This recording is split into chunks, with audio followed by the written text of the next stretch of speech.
આ નવા દાખલા સાથે નવા હેતુલક્ષી પ્રશ્નો સાથે મનીષ વિંજોડા હાજર થયો છે મિત્રો. સારું, પહેલો દાખલો આપણે જોઈ લઈએ મિત્રો. દ્વિઘાત સમીકરણ 6x² - 13x + k = 0 બીજ પરસ્પર વ્યસ્ત હોય. મિત્રો, જો પરસ્પર બીજ વ્યસ્ત હોય તો ખાસ આપણે કઈ વાત યાદ રાખીશું મિત્રો, ખાસ જોઈ લઈએ.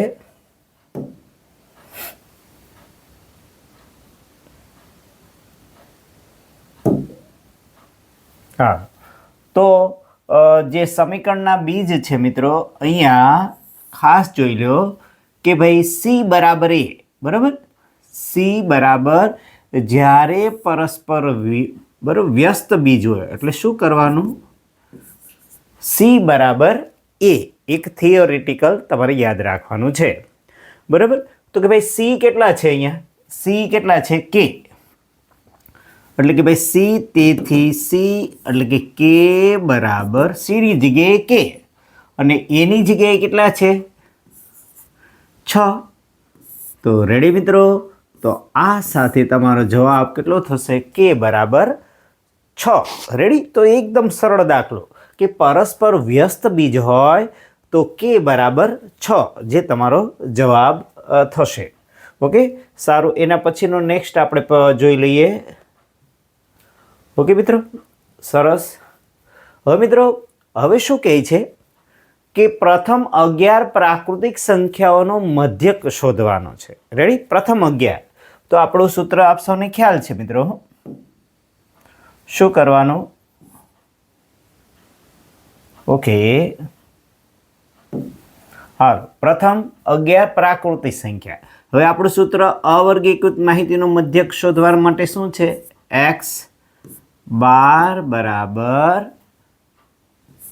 સિગ્મા xi ના છેદમાં n. રેડી? x બાર બરાબર સિગ્મા xi ના છેદમાં n. તેથી હાલો પ્રથમ 11 નો આપણે તો કે ભાઈ બરાબર પ્રથમ 11 એટલે 1 + 2 + 3 +4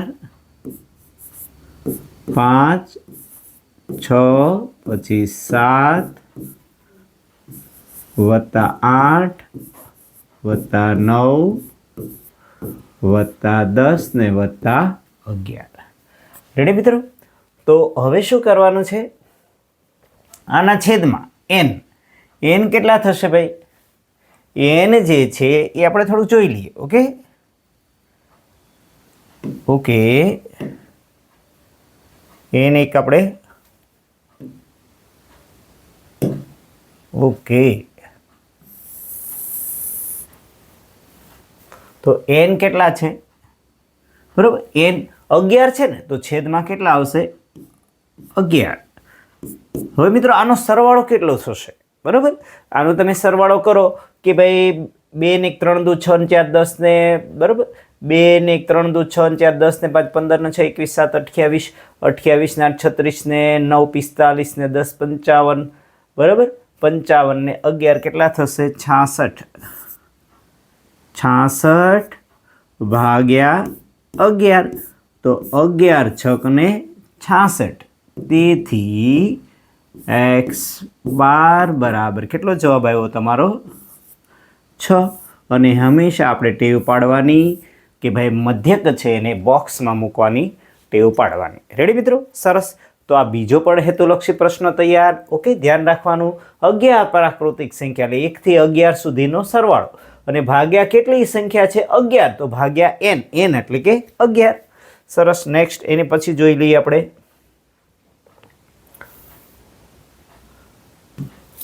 સારું મિત્રો. ઓકે, સારું મિત્રો. હવે શું કહે છે? રેખાખંડનું મધ્ય બિંદુ. સારું, તો કે ભાઈ રેખાખંડનું મધ્ય બિંદુ કઈ રીતે આપણે મેળવીએ? ઓકે, રેખાખંડનું મધ્ય બિંદુ આપણે શોધીએ. ઓકે, કોઈ બે બિંદુ છે કે ભાઈ આ એ છે, આ બી બિંદુ છે. એના યામ કયા કયા છે? 1 અને 1. બીના યામ છે 3 અને 3. સરસ. એક્ઝેક્ટ આ મધ્યબિંદુ છે, બરાબર. આ અને આ અંતર સરખું છે, એટલે કે ભાઈ મધ્યબિંદુના યામ શોધવાનું સૂત્ર આપ સૌને ખ્યાલ છે કે મધ્યબિંદુના યામ, બરાબર, મધ્યબિંદુના યામ આપણે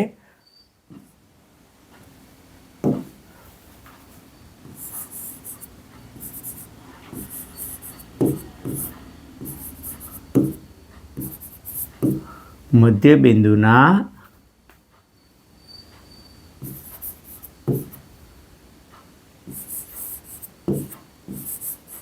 યામ બરાબર x1 વત્તા એના છેદમાં 2 y1 વત્તા y2 એના છેદમાં 2. રેડી મિત્રો, આ સૂત્ર યાદ રાખેલો. મધ્યબિંદુ આવે એટલે આ સૂત્ર આપણને આવડી જવું જોઈએ. જો મિત્રો આ શું થશે, આ x1 y1, આ કેટલું થશે x2 y2. તો શું કરીએ ભાઈ, x1 કેટલા છે, જો x1 છે 1 વત્તા x2 કેટલા છે 3 એના છેદમાં 2. એવી રીતે y1 કેટલા છે, y1 છે 1 અને y2 છે 3. તો એમાં પણ શું કરીએ, ઓકે મિત્રો, સારું. તો કેટલા થયા 4 છેદમાં 2. અહીંયા પણ કેટલા થશે, બધુને 4 બધુને. તો જવાબ આવશે તમારો 2. રેડી. તો મધ્યબિંદુના યામ એટલે તમારો જવાબ કયો આવશે, ડી આવશે. રેડી મિત્રો. તો આ હેતુલક્ષી પ્રશ્ન. સારું, ત્યાર પછી ઓકે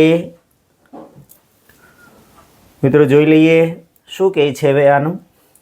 હવે મિત્રો સામાન્ય રીતે કોઈ પણ આવૃત્તિ વિતરણ માટે બહુલક, મધ્યસ્થ અને બરાબર એ રિલેશનનું આપણી પાસે સૂત્ર છે. કયું સૂત્ર છે ભાઈ, z = 3m - 2x બાર. રેડી. આ સૂત્ર ખૂબ આપણે અગત્યનું બની રહેવાનું છે તો લક્ષ્ય પ્રશ્નોમાં. તો કે ભાઈ આ બહુલક છે, આ મધ્યસ્થ છે અને આ મધ્યક છે. હવે શું કહે છે, તો કે ભાઈ બહુલક, અહીંયા બહુલક છે એટલે કે z બરાબર, હવે આ 3m છે એમાં હું આમ લખું m વત્તા, રેડી. તો આવી રીતે મેં લખ્યું. તો શું થશે,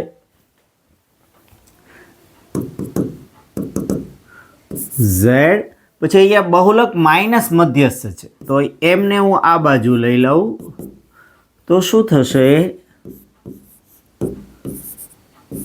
2x બાર. તેથી z ઓછા m બરાબર, આમાં 2 કોમન નીકળે મિત્રો, બરાબર, 2 સામાન્ય નીકળે એટલે અંદર થશે m ઓછા x બાર. હવે જો આ ગુજરાતીમાં લખો તો બધું આવી ગયું. જો મધ્યસ્થ, આ મધ્યક, એટલે કે ભાઈ જવાબ ખાલી જગ્યામાં કયો આવશે, 2 જવાબ આવશે.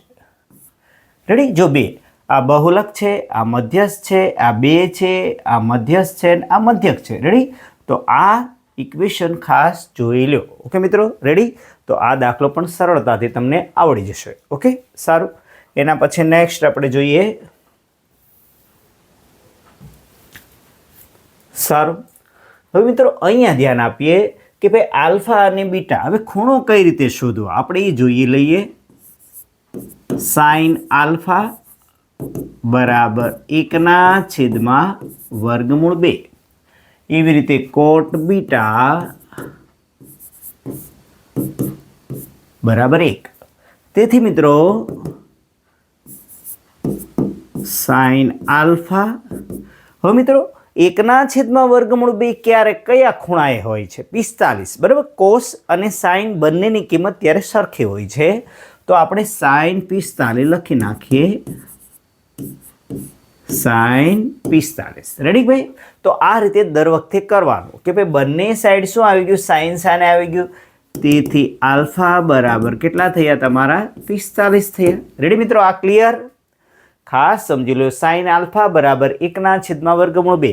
1/2 કઈ કિંમત કયા ખૂણાએ હોય છે? સાઇન 45. એટલે બંને બાજુ સાઇન સાઇન ઓકે ગયા એટલે આલ્ફા બરાબર 45. ઓકે તો અહીંયા આટલું એક સમજવા માટે હું આ કરું છું. આ સાઇન સાઇન ઓકે આ કંઈ જતા નથી કે ભાઈ આલ્ફા બરાબર કેટલાનો ખૂણો થશે? 45. એવી રીતે કોટ બીટા,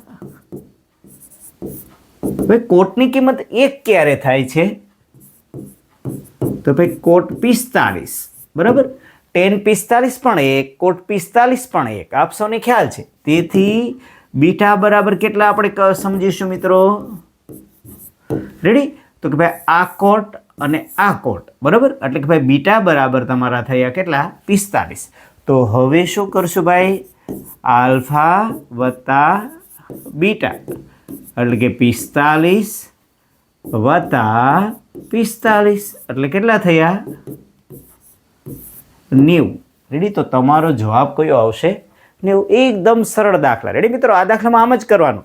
કોષ્ટક મેં મારા અગાઉના લેક્ચરમાં પણ કોષ્ટક કઈ રીતે યાદ રાખો એ કર્યું છે. રેડી મિત્રો? આ દીવાદાંડી લેક્ચર જે શરૂ છે એમાં જ મેં તમને જણાવ્યું છે કઈ રીતે કોષ્ટક સરળતાથી તમે યાદ રાખી શકો. રેડી? તો એ લેક્ચર ખાસ જોઈ લેજો મિત્રો. ઓકે નેક્સ્ટ એના પછી સારું. હવે મિત્રો અહીંયા જોઈ લઈએ આ દાખલામાં આપણે થીટા ખૂણાવાળા વૃતાંશના ચાપની લંબાઈ બરાબર. ચાપ અહીંયા શું કીધું છે? ચાપ. તો કે ભાઈ ચાપ કયું થશે? Pi R theta. એટલે કે ભાઈ પેલું જે છે એની સામે જવાબ શું આવશે? સી. રેડી? બરાબર. ચાપની લંબાઈ એટલે કે ભાઈ થીટાના છેદમાં 100 બરાબર 80. એટલે એ રીતે તમે થીટાના પાય આર થીટાના છેદમાં 180. ઓકે સારું. અથવા તો તમે ઘણીવાર આ છે આવી રીતે લખ્યું હોય થીટાના છેદમાં 360 બરાબર 2 પાય આર એટલે છેદ ઉડી જાય એટલે કેટલા થાય? બરાબર. એટલા માટે આ જવાબ આવે છે. સરસ. ઓકે વર્તુળનો પરિઘ. પરિઘ એટલે મિત્રો ખાસ સમજી લો. પરિઘ એટલે કે ભાઈ 2 પાય આર. તો પાય તો છે જ પણ આ 2r એટલે વ્યાસના ડબલ એટલે કે પાય ડી. રેડી? કારણ કે ડી બરાબર શું છે? 2r. એ પણ સમજી લેવાનું. એટલે કે ભાઈ જવાબ કયો આવશે તમારો? પરિઘમાં આવશે એ જવાબ આવશે. રેડી? એટલે કે ભાઈ પાય ડી. આ પણ એક ખાસ ધ્યાનમાં રાખશો. સારું. Okay next. ઓકે મિત્રો હવે 1/1 વત્તા કે ભાઈ આ તો બહુ સરળ દાખલો છે. 1 વત્તા તો 1/1 વત્તા tan સ્ક્વેર થીટા જે આપણે સૂત્ર યાદ રાખ્યા છે ત્રિકોણમાં 1 વત્તા tan સ્ક્વેર થીટા એટલે સેકનો વર્ગ થીટા અને 1/1 સેકનો વર્ગ થીટા એટલે કોનો વ્યસ્ત છે? cos square theta. તો આપણો જવાબ કયો આવશે ભાઈ? cos square theta. ઓકે સારું. નેક્સ્ટ જોઈ લઈએ આપણે કયો દાખલો છે? યસ ખૂબ રેગ્યુલર પૂછાતો દાખલો છે મિત્રો. જો મિત્રો હવે આમાં શું કરીશું આપણે? આ દાખલો આવી રીતે છે બરાબર. P ઓફ A બરાબર આવી રીતે છે ને. તો આપણી પાસે સૂત્ર છે ખાસ ખ્યાલ છે. P ઓફ A એટલે કે ભાઈ ઘટના અને પૂરક ઘટના એનો સરવાળો કેટલો છે ભાઈ? 1 છે. તેથી P of A minus P of A બાર બરાબર 0.2. રેડી? સારું. તો કે ભાઈ પ્લસ અને માઇનસ એટલે કે ભાઈ લોપની રીત તો આ ગયા. ઓકે એટલે 2P of A બરાબર 1 આ બંનેનો સરવાળો કેટલો થશે? 1 વત્તા 0.2. ખાસ જોઈ લેવાનો સરવાળો એટલે કેટલો થાય? 1.2. તેથી P ઓફ હવે આ બે ક્યાં જશે? છેદમાં. ઓકે સારું. તો કેટલા થાય? 2 6 અને 12 બરાબર. આનો જો હજી ઘણીવાર ભાગાકાર કે ન આવડતો શું કરાય? 1 એના 10 એટલે કે 2 છક 12 એટલે કે ભાઈ કેટલો થશે 6/10 એટલે કેટલો થાય 0.6. રેડી મિત્રો? તો આ દાખલો ખાસ મિત્રો કરશો, પરીક્ષા માટે ખૂબ અગત્યનો છે. અને આ ઘટના અને પૂરક ઘટનાનો સરવાળો કેટલો છે 1 એ તમને આવડી જવું જોઈએ. રેડી મિત્રો?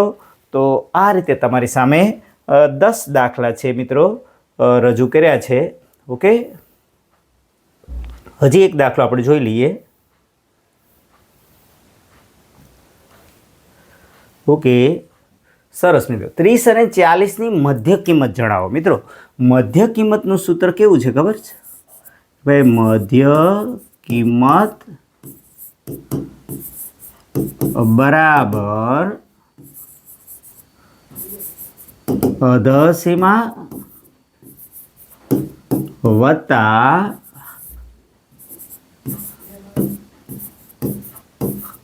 ઉધ્રસીમા અને છેદમાં આવશે 2.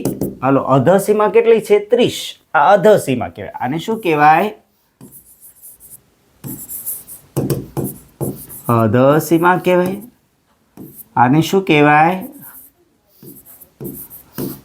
ઉધ્રસીમા કહેવાય. કેટલા થશે ભાઈ? 30 વત્તા 40 બરાબર. એટલે કેટલા થયા? 70 એના છેદમાં 2 એટલે કેટલા થશે? 35 દુ 70. તો કે ભાઈ મધ્ય કિંમત કેટલી આવી? 35. એકદમ સરળ સૂત્ર મિત્રો યાદ રાખી લો. મધ્ય કિંમત બરાબર 35. જવાબ તમારી સામે આવી ગયો. રેડી મિત્રો? સરસ. ઓકે, તો મિત્રો આ રીતે તમારી સામે બરાબર તમે દાખલો છે એ તમામ સરસ તૈયારી કરશો. તો હેતુલક્ષી આ ફરી પાછા આપણે બરાબર આ 101મો લેક્ચર 100મા લેક્ચરમાં પણ આવા કેટલા 10 દાખલા તમારી સામે રજૂ કર્યા છે. ફરી પાછા નવા દાખલા સાથે મળશું. Thank you. મનીષ સંજોડા નમસ્કાર. ફરી પાછા નવા દાખલા સાથે. Thank you.